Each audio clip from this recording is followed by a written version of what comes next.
It's our great honor to have with us somebody who was just a great ally to President Trump, is now serving in the United States Senate, served his country as our ambassador to Japan. Bill Hagerty, thanks for joining us on CPAC Now. Matt, wonderful to be back with you and Mercy. Thank you.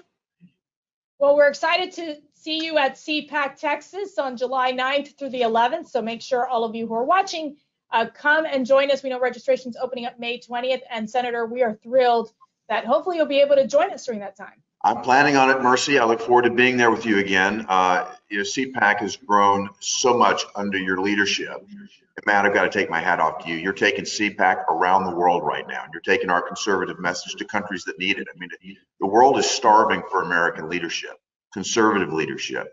And you guys are trailblazers in this field. And I'm so happy to support you and be part of it. If I can quickly just ask a question, I know we got to wrap here, but want to get your sense, obviously, you know, with your expertise from being ambassador to Japan, what's going to happen with China? Where are we headed when they're now sensing, they smell the weakness of the Biden presidency?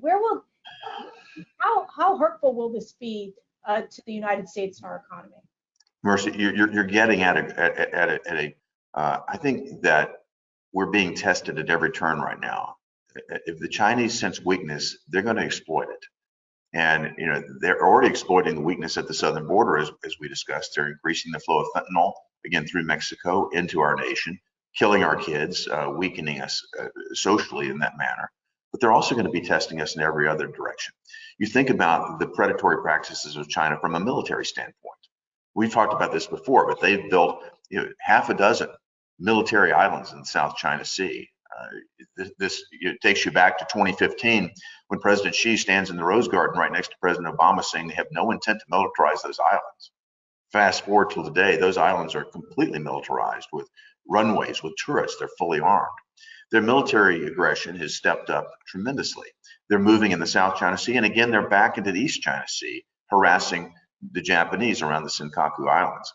We're going to see their economic aggression continue even further as well, I think. You know, they're not backing off of the intellectual property theft that's been underway.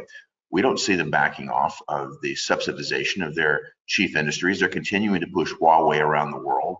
You know, they're continuing to threaten the infrastructure, the global infrastructure, with their product that is either inferior or from a security standpoint, very vulnerable.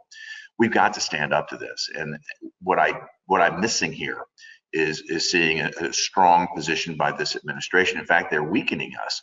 If you take a look at the Keystone XL pipeline, one of the first decisions that the Biden administration made was to do away with that pipeline. Well, where do you think that oil is going to go? It's going to be ported from Canada. It's going to be ported right through Vancouver to China.